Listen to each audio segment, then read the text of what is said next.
ஐந்து கரத்தனை யானை முகத்தனை எந்தின் இளம்பிறை போலும் ஏற்றனை நந்தி மகந்தனை ஞானக் கொழுந்தினை புந்தியில் வைத்தடி போற்றுகின்றேனே. வேலும் மயிலும் துணை, வேலும் மயிலும் துணை, வேலும் மயிலும் துணை. வேல்மாறல் பாடல் படிக்கும் பொழுது அதோட முறைகளில் ஃபஸ்ட்டு விநாயகர் துதி பண்ணணும். அதுக்கப்புறம் வேலும் மயிலும் துணை, வேலும் மயிலும் துணை, வேலும் மயிலும் துணை என்று 3 முறை சொல்லணும். இந்த 3 முறை சொன்னதற்கு பிறகு இப்போ நம்ம இன்றைய பதிவில் வேல் வகுப்பில் இந்த பாடல்களுக்கு அடிப்படையாக உள்ள 16 பாடல்களையும், இந்த 16 பாடல்கள் நம்ம வாழ்வியலில் எந்த பிரச்சனைக்கு பயன்படுத்தலாம் அப்படிங்கிறத பற்றியும் பார்ப்போம். இந்த 16 பாடல்கள் தான் வேல் வகுப்பில் உள்ளது. இதோட முதல் பாடல் பருத்த முலை, சிறுத்த இடை, வெளுத்த நகை, கருத்த குழல், சிவத்த இதழ், மரச்சிறுமி விழிக்கு நிகர் ஆகும். இதுதான் முதல் பாடல். பருத்த முலை, சிறுத்த இடை, வெளுத்த நகை, கருத்த குழல், சிவத்த இதழ், மரச்சிறுமி விழிக்கு நிகராகும். இதுதான் முதல் பாடல். இந்த பாடலில் வள்ளி பிராட்டியோட அந்த உருவத்தை விளக்கியிருக்காரு.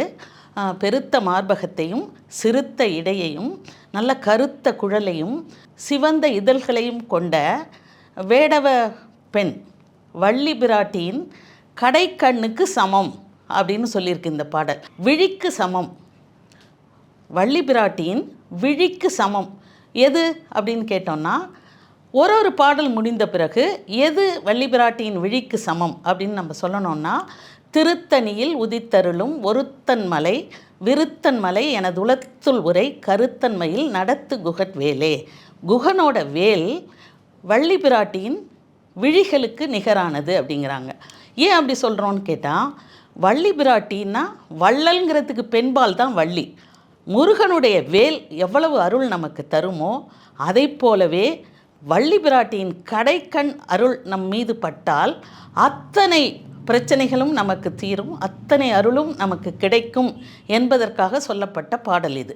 நீங்கள் இதை எப்போ பாராயணம் பண்ணலான்னா, நமக்கு ஏதோ ஒரு பிரச்சனை இருக்குது, நமக்கு ஏதோ ஒன்று வேண்டும், ப்ரமோஷன் வேண்டும், குழந்தை வேண்டும், திருமணம் நடைபெறும், எந்த ஒரு பிரச்சனைக்கும் இதை மட்டுமே நீங்கள் பாராயணம் பண்ணிவிட்டு, எல்லாத்துக்கும் முன்னும் பின்னும் திருத்தணியில் உதித்தருளும் ஒருத்தன் மலை விருத்தன் எனதுளத்துள் உரை கருத்தன்மையில் நடத்து குகன் வேலே, இந்த பாடலை நீங்கள் சொல்லிக்கிட்டே இருக்கணும். இது முதல் பாடல். இப்போ இந்த வேல்மாறல் நம்ம பாராயணம் பண்ணும் பொழுது நம்ம இந்த பாடலை ஆரம்பிக்கிறதுக்கு முதல்லையே திருத்தணியில் உதித்தருளுங்கிற பாடலை 20 முறை சொல்லணும். 20 முறை சொன்னதற்கு பிறகு நம்ம இந்த 64 கன்னிகள் உள்ள சொல்ல போகிறோம். இந்த 16 பாடல்களை மாறி மாறி அமைத்து 64 கன்னிகளாக நம்ம வள்ளிமலை சச்சிதானந்தம் சாமிகள் அவர்கள் மந்திரமாக தந்திருக்காங்க. அப்போ முதலில் ஆரம்பிக்கும் பொழுது திருத்தணியில் உதித்தருளும் 20 முறை சொல்லணும். அதே மாதிரி பாடல்கள்லாம் முடித்த பிறகு திருத்தணியில் உதித்தருளும் என்று 20 முறை சொல்லணும். அந்த பாடலை இடையில் ஒரு 68 முறை வரும். மொத்தம் 108 முறை திருத்தணியில் உதித்தருளும் ஒருத்தன் மலைங்கிற அந்த பாடல் இந்த பதிகத்தில் 108 முறை வருமாறு இதை அமைத்திருக்கிறார்கள். வேல்மாறல் பாராயணத்தை முடிக்கும் பொழுது இந்த திருத்தணியில் உதித்தருளும்ங்கிற பாடல், வேலை பற்றிய பாடல் 108 முறை திரும்ப திரும்ப வருமாறு பதிகங்களை அமைத்திருக்கிறார் சச்சிதானந்த சாமிகள். இந்த வேல்மாறல் பாடலில் 2வது பாடல் நாம் 108 முறை சொல்லும் அந்த திருத்தணியில் உதித்தருளும் ஒருத்தன் மலை விருத்தன் மலை எனது உளத்தில் உரை கருத்தன்மையில் நடத்து குகன் வேலே என்கிற பாடல் தான் 2வது பாடல். இந்த பாடலை சொல்லியதற்கு பிறகும் திருத்தணியில்னு ஒரு முறை சொல்லணும். திருத்தணி மலையில் ஒரு சூரியனைப் போல உதித்து அருள் பாலிக்கும் மலைகளின் தலைவன் முருகனுடைய வேலின் பெருமைகளை பற்றி சொல்ல போகிறோம் இந்த பாடல். இது 3வது பாடல். சொலற்கரிய திருப்புகழை உரைத்தவரை அடுத்த பகை அறுத்தெறிய உருக்கி எழும் அறத்தை நிலை காணும். இது 3வது பாடல். இந்த பாடலில் சொலற்கரிய திருப்புகழை அப்படின்னு சொல்லியிருக்காரு நம்ம அருணகிரிநாதர். சொலற்கரிய திருப்புகழும் அருணகிரிநாதர் பாடியது தான். இந்த வேல்மாறலும் அருணகிரிநாதர் பாடியது தான். ஆனால் சொலற்கரியங்கிற வார்த்தை ஏன் வருதுன்னு கேட்டால், இந்த திருப்புகழை மட்டும் உடல் நலம் முருகன் அருளால் பெற்ற அருணகிரிநாதருக்கு முதல் அடி முருகன் தான் எடுத்து கொடுத்தாரு. முத்துங்கிற வார்த்தை, முத்தை தரு பத்தி திருநகைங்கிற அந்த முதல் அடியை எடுத்து கொடுத்தவர் முருகப்பெருமான் தான். திருப்புகழ்ங்கிற பெயரை சூட்டியவரே முருகப்பெருமான் தான். அதனால இந்த இடத்துல வரும்போது அருணகிரிநாதர் என்ன சொல்கிறாரு, சொலற்கரிய திருப்புகழை, வாயால் சொல்ல முடியாத, வார்த்தைகளால் விளக்க முடியாத புகழை பெற்ற திருப்புகழை ஒருத்தவர் படித்தார், பாராயணம் செய்கிறார்கள் என்றால் அவருக்கு வரும் பகைகளை அறுத்து எரியும் சக்தி வாய்ந்தது அப்படின்னு சொல்கிறாரு. எதுன்னு கேட்டிங்கன்னா, அதை முடிக்கும்பொழுது திருத்தணியில் உதித்தருளும் அப்படின்னு ஆரம்பிக்கணும். அந்த வேலுக்கு அவ்வளோ சக்தி உள்ளது அப்படின்னு சொல்கிறாங்க. அதுலேருந்து என்ன தெரியுதுன்னா, திருப்புகழையும் வேல்மாறலையும் இந்த முருகனுடைய பக்தி பாடல்களை படிக்கிறவர்களுக்கு எத்தனை பிரச்சனையாக இருந்தாலும், எந்த விதமான பிரச்சனைகளாக இருந்தாலும் முருகன் வேல் காக்கும் அப்படிங்கிறது தான் இதோட தாற்பயம். இந்த செய்யுளை இந்த மாதிரி தனிப்பட்ட பிரச்சனைகள் இருக்கவங்க இந்த ஒரு பாடலை கூட அடிக்கடி பாராயணம் செய்யணும். இதை செய்யும் பொழுது முன்னும் பின்னும் திருத்தணியில் உதித்தருளும் அப்படிங்கிற அந்த பாடலையும் சேர்த்து நீங்கள் படிக்கணும். இப்போ இந்த வேல்மாறலில் 4வது பாடல் என்னன்னு கேட்டால், தரிக்கி நமன் முறுக்கவரின் எருக்குமதி தரித்த முடி படைத்த விரல் படைத்த இறை கழற்கு நிகர் ஆகும். இதுக்கு என்ன அர்த்தம்னு கேட்டான்னா, நமது உயிரை பறிக்க நமன் யமர்தர்மர் வரும்பொழுது நம்ம எதை சாருவோம்னு கேட்டால், சிவன் எருக்கு மாலை அணிந்த பிறையை தலையில் சூடிய சிவபெருமானின் காலடியை போய் சேருவோம், பற்றி கொள்வோம். அந்த வேலுக்கும் அந்த சிவபெருமான் காலடி, கழற்குன்னா திருவடிகளுக்கு நிகராக வேலுக்கும் அந்த சக்தி உண்டுன்னு சொல்கிறதுக்காக தான் இந்த பாடல்கள் நம்ம எடுத்துருக்கோம். இப்போ இதை நம்ம யார் பாராயணம் பண்ணலாம்? நிச்சயமாக நீங்கள் பண்ணி பாருங்கள், வெற்றி நிச்சயமாக கிடைக்கும். சிலருக்கு மரண பயம் இருக்கும், நோய்வாய்ப்பட்டிருப்பீங்க, மிக எதற்கெடுத்தாலும் பயப்படுவர்கள் இருப்பாங்க. நீங்கள்லாம் இந்த மரண பயத்தை போக்கும் சக்தி இந்த பாடலுக்கு உண்டு. இந்த பாடலை மட்டுமே தனியாக நீங்கள் பாராயணம் பண்ணலாம். இந்த பாடலை பாராயணம் செய்யும் பொழுது எப்பொழுதுமே நாம் முதலிலும் இறுதியிலும் திருத்தணியில் உதித்தருளும் அந்த பாடலை முன்னும் பின்னும் சேர்த்து மட்டுமே பாராயணம் செய்யும். நல்ல வெற்றிகள் கிடைக்கும். பனைக்க முக படக்கரட மதத்தவள கஜக்கடவுள் பதத்திடும் நிகழத்து முளை தெரிக்க வரம் ஆகும். இது 5வது பாடல். இதை சொல்லும் பொழுதும் முதலிலும் முன்னும் பின்னும் திருத்தணியில் உதித்தருளுங்கிறத கொண்டு வந்துடணும். இதோட அர்த்தம் என்னான்னு கேட்டால், சூரர் வேலாயுதமே அசுரர்களை வதம் பண்ணுவதற்காக முருகன் கையில் தரப்பட்டது தான். இந்த அசுரர்களுக்கு தேவர்களுடைய தலைவரான இந்திரனை இந்த கஜக்கடவுள்னு இந்த இடத்துல சொல்லியிருக்குது. ஐராவதம் யானையை சொல்கிறாங்க. பனை போன்ற தும்பிக்கையை உடைய பனைமரம் போன்ற தும்பிக்கையும், முகத்தில் அந்த படம் வரைந்த ஒரு துணி போட்டிருப்பாங்கல்ல, அந்த துணியும் இந்த ஆண் யானைகளுக்கு கொம்பிலிருந்து மதநீர் வழிந்து கொண்டே இருக்குமாம். அந்த மதநீர் உடைய வெள்ளை நிற ஐராவதம் யானைக்கு தலைவனான இந்திரனுடைய காலில் கட்டப்பட்டிருந்த அந்த விலங்கினை உடைக்கும் சக்தி இந்த வேலுக்கு உண்டு என்பதுதான் இதனுடைய பொருள். இந்திரனுடைய காலில் கட்டப்பட்ட சங்கிலியை உடைக்கும் திறன் இந்த வேலுக்கு உண்டு, அப்படி என்பதுதான் இதனுடைய பொருள். இப்போ நீங்கள் தனியாக இதை பாராயணம் பண்ணணும் அப்படின்னு நினச்சோன்னா, நம்ம ஏதாவது ஒரு பிரச்சனையில் சிக்கி இருக்கிறோம். உறவு பிரச்சனையாக இருக்கலாம், பண பிரச்சனையாக இருக்கலாம், தேவையில்லாத ஏதோ ஒரு பிரச்சனையில் நாம் சிக்கி இருந்தோம் என்றால், இந்த ஒரு பாடலை மட்டும் திருத்தணியோடு முன்னும் பின்னும் சேர்த்து பாராயணம் செய்யும் பொழுது நிச்சயமாக அந்த உறவு சிக்கல், எந்த சிக்கலிலிருந்தும் விடுபடும் சக்தி நமக்கு கிடைக்கும் என்பதுதான் இதன் பொருள். அடுத்த பாடல், சினத்த உணர் எதிர்த்தரன களத்தில் வெகு குறைத்தலைகள் சிரித்து எய்து கடித்து விழித்தளர மோதும். இது 6வது பாடல். இதற்கு என்ன அர்த்தம்னு கேட்டால், இந்த சூரனை சம்ஹாரம் பண்ண அந்த களத்தை பற்றி சொல்கிறாரு. ரொம்ப ஆக்ரோஷத்தோடையும் கோபத்தோடையும் அசுரர்கள் போர் செய்ய வந்தால் கந்தனுடைய வேலானது அவர்கள் தலையை அறுத்து கீழே கிடத்தி இருக்கும் காட்சியை சொல்லும் பாடல் இது. அந்த தலைகள் விழித்து கொண்டு அலறிக்கொண்டும் உருண்டு கொண்டும் இருக்குமாம்.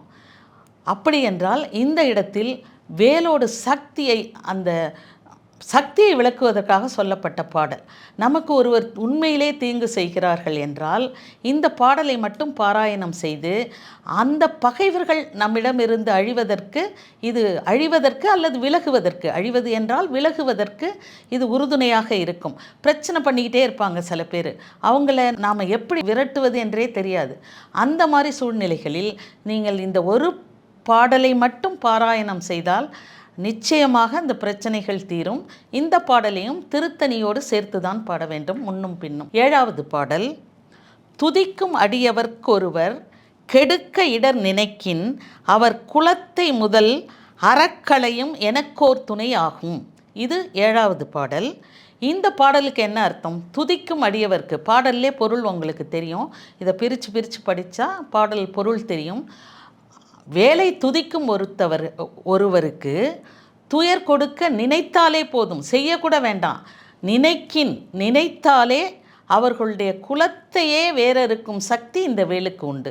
இதுவும் நீங்கள் நமக்கு ஒரு பகைவர்கள், தேவையில்லாத பிரச்சனைகளை தருபவர்களுக்கு அந்த பிரச்சனையிலிருந்து நீங்குவதற்காக இந்த பாடலை பாராயணம் செய்யலாம். இதை மட்டுமே திருத்தணியோடு முன்னும் பின்னும் சேர்த்து இந்த பாடலை பாராயணம் செய்ய வேண்டும். 8வது பாடல். தலத்தில் உள்ள கனத்தொகுதி களிப்பின் உணவழைப்பதென மலர்கமல கரத்தின் முனை விதிர்கவலை ஆகும். இது 8வது பாடல். இந்த பாடலுக்கு அர்த்தம் என்னன்னா, உலகத்தில் உள்ள மக்கள் அத்துணை பேருக்கும் ஒரே நேரத்தில் உணவளிக்கும் சக்தி முருகன் கை வேலுக்கு உண்டு என்று வேலை பற்றி புகழ்ந்து பாடும் பாடல். அன்றாட பிரச்சனையில் கஷ்டப்படுறவங்க, கொஞ்சம் பண கஷ்டம் இருக்கிறவங்க, அன்றாட வருமானத்திற்கே கஷ்டப்படுவர்கள்லாம் நிச்சயமாக பண வரவை அதிகரிக்க இந்த பாடலை பாராயணம் பண்ணணும். வழக்கம் போல் இந்த பாடலை பாராயணம் செய்யும் பொழுது முன்னும் பின்னும் திருத்தணியில் உதித்தருளும்ங்கிற பாடலை சேர்த்து மட்டுமே பாராயணம் செய்ய வேண்டும். 9வது பாடல்.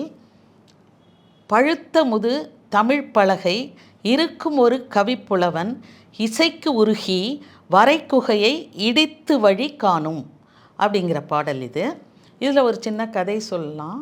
என்னன்னு அது அப்போ தான் புரியும். இந்த பழுத்த முது தமிழ் புலவன்கிறது யாருன்னா நக்கீரரை பற்றி சொல்லப்படுது. இங்கே நக்கீரர் மிகச்சிறந்த சிவபக்தர். இவர் சிவனை வேண்டி தவம் இருக்கும் பொழுது ஒரு இலை, இது கூட சிவனுடைய திருவிளையாடல் என்று தான் சொல்லுவாங்க, ஒரு இலை நீரின் அடியில் விழுந்துடுது. அந்த இலை நீரில் பாதியும் வெளியில் பாதியும் இருந்துச்சான்.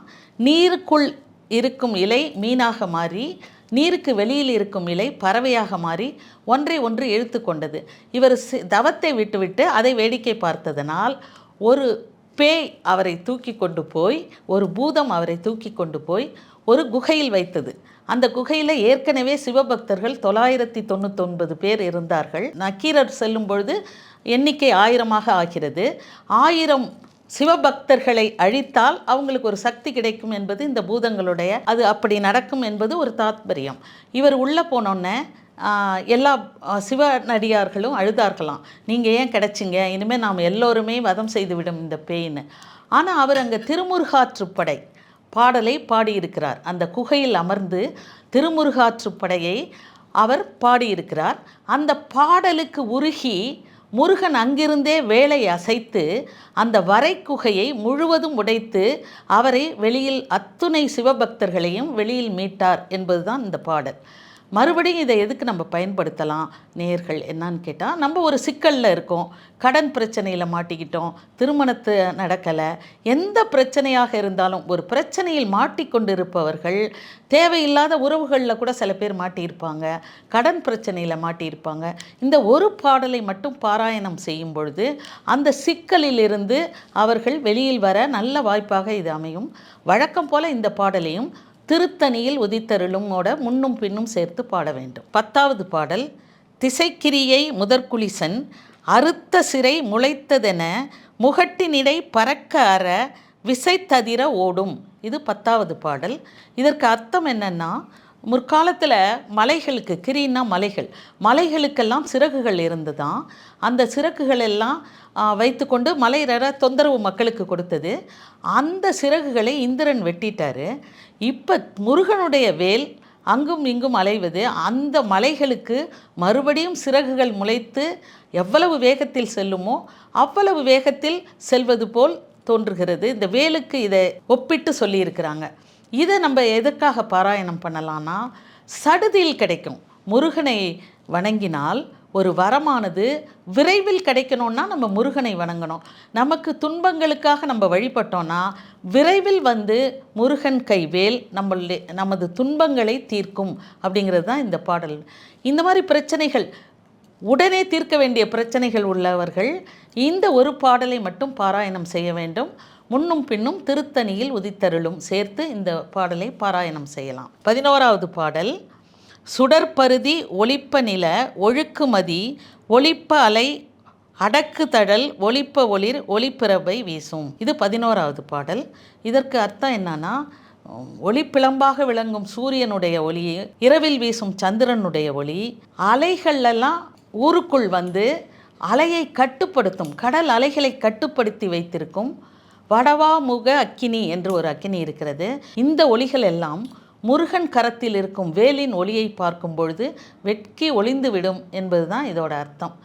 இதுக்கு என்ன அர்த்தம்னு கேட்டால், மிக சக்தி வாய்ந்த சூரியன் சந்திரன் எந்த ஒரு சக்தியையும் விடவும் அதிக சக்தி உடையது வேல்.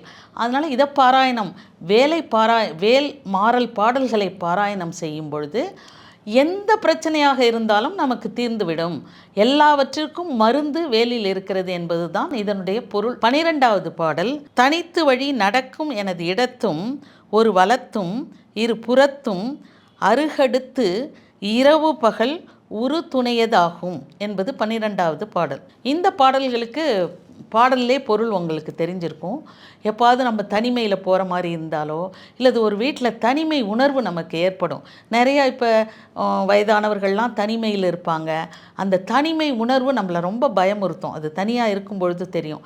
அந்த தனிமையில் இருப்பவர்கள் அல்லது இரவு நேரத்தில் வெளியே செல்வர்கள் ஒரு தெரியாத இடத்திற்கு போகும் பொழுது என்னன்னா, இந்த வேலை பாராயணம் செய்யும் பொழுது இந்த பாடலை பிரத்யோகமாக நீங்கள் பாராயணம் செய்யும் பொழுது நம்ம வலது பக்கத்திலையும் இடது பக்கத்திலும் இரு பக்கத்திலும் முன்னும் பின்னும் இரவு பகல் என்று பாராமல் உற்ற துணையாக வேலே நம் காவலுக்கு வரும் என்பதுதான் இதன் பொருள். 13வது பாடல். பசித்தழகை முசித்தழுது முறைப்படுதல் ஒழித்த உணர் உரத்து உதிர நினத்தசைகள் புசிக்க அருள் நேரும். இது 13வது பாடல். இது என்னன்னா, பேய்களுக்கு பசியால் அலரும் பொழுது முருகனுடைய வேல் அசுரர்களுடைய தசையையும் இரத்தத்தையும் உணவாக தரும் அப்படின்னு சொல்லியிருக்கோம். இது எதற்காக சொல்லப்பட்டிருக்குதுன்னா, ஒரு உக்கிரமான பிரச்சனைகள் நமக்கு இருந்தால் கூட, மிகவும் கஷ்டமான பிரச்சனைகள், உக்கிரமான பிரச்சனைகளுக்கு நம் இறைவனை வேண்டும் பொழுது கூட அது உண்மையாகவும் நேர்மையாகவும் இருந்தால் நமக்கு முருகன் வேல் செய்யும் என்பதுதான் இதோட பொருள். உக்கிரமான பிரச்சனைகள் இருப்பவர்கள் இந்த ஒரு பாடலை மட்டும் முன்னும் பின்னும் திருத்தணியில் உதித்தருளும் சேர்த்து இந்த பாடலை பாராயணம் செய்யும் பொழுது நிச்சயமாக அந்த பிரச்சனை தீரும். 14வது பாடல். திரைக்கடலை உடைத்து நிறை புனர்கடிது குடித்து உடையும் உடைப்படைய அடைத்து உதிரம் நிறைத்து விளையாடும் அப்படிங்கிறது 14வது பாடல். இதன் பொருள் என்ன என்று கேட்டால், மிகப்பெரிய பிரச்சனை, முடியவே முடியாது என்ற பிரச்சனை, இது தீர்க்கவே முடியாத பிரச்சனைகள் கூட கந்தன் கை வேல் தீர்க்கும் என்பதுதான் இதன் பொருள். மிகப்பெரிய கடலை உடைத்து அதில் உள்ள நீரை எல்லாம் குடித்து உடைத்த இடத்தை அடைத்து அதில் அசுரர்களின் இரத்தத்தை நிரப்பி விளையாடுமாம் முருகனுடைய வேல். அப்படின்னா இதன் பொருள் என்னவென்றால், மிகப்பெரிய முடியாத பிரச்சனைகளை கூட வேல்மாறல் படிக்க படிக்க பிரச்சனைகள் தீரும் என்பது சத்தியத்திலும் சத்தியம் என்பதுதான் இதன் பொருள். 15வது பாடல். சுரர்க்கும் முனிவரர்க்கும் மகபதிக்கும் விதி தனக்கும் அரிதனக்கும் நரதமக்கும் உறும் இடுக்கண் வினை சாடும். இது 15வது பாடல். இந்த பாடலின் பொருள் என்னவென்றால், முனிவருக்கும் தேவர்களுக்கும் முக்கடவுளுக்கும் மனிதர்களுக்கும் ஏற்படும் கர்ம வினையால் ஏற்படும் பிரச்சனைகளை, கர்மான்னு சொல்கிறோம், ஒன்றை நம்ம சந்திக்கும் பொழுது இது கர்மாங்கிறோம், அந்த கர்ம வினையால் ஏற்படும் பிரச்சனைகளை கூட தீர்க்கும் சக்தி கந்தன் கை வேலுக்கு உள்ளது என்பதுதான் இதன் பொருள். 16வது பாடல்.